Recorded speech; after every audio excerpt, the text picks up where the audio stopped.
Hi, I'm Matthew Marin, Associate Editor for Hotel Business.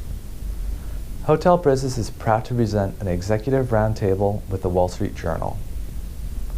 Our topic, the new influencers, is a timely one.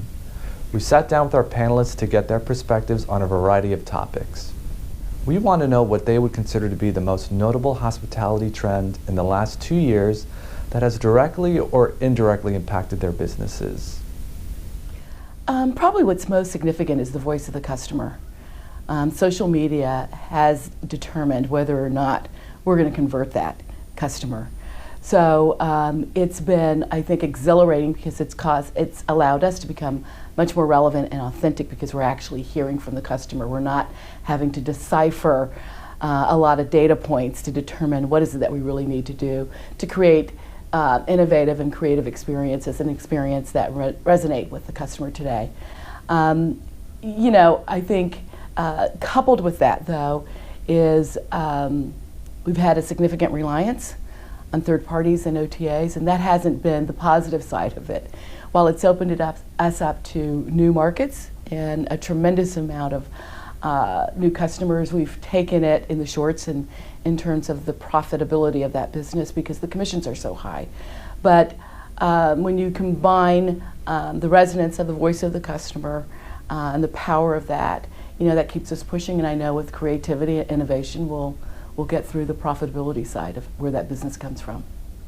So I would say the ability to create a public space that not only is conducive for the hotel guests, but also for the community, and really making an extension of your living room and your home, and not just drive the hotel guests, but also make a neighborhood feel to the public space of the hotel, the restaurant, the bar, possibly the gym, the spa, and even just the living room space where people want to come and hang out and open up their laptop, and just really creating a sense of community to what is going on within the four walls of the hotel.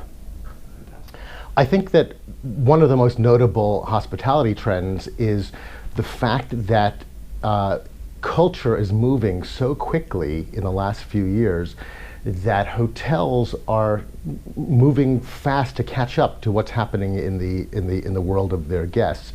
And so what that means is that we're seeing this segmentation happening that keeps getting more so, this sort of greater segmentation in the hospitality industry.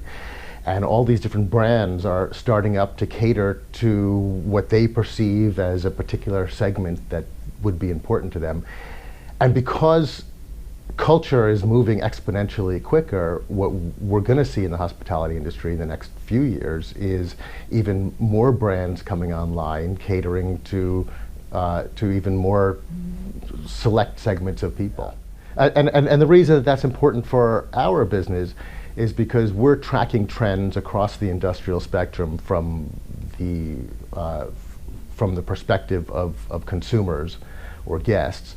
And that segmentation that's getting just more so, we're finding that brands across the industrial spectrum are creating more things for people to buy and services for people to use, and that's being reflected in hospitality as well.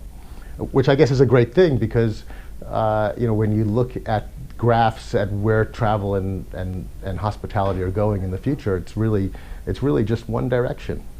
The world is traveling more and more, which means there's just going to be more and more different types of people traveling, and you need different product to cater to different kinds of tastes. Great question, Matthew. One of the things that I've noticed is when we get a lot of RFPs, as well as when we have meetings with clients, there's a great deal of interest in living green walls that are sustainable. And I'm finding a lot of properties are using them either in restaurants or up on roof gardens, and are really being a little bit more creative. It's not just your old-fashioned, solid tropical plants.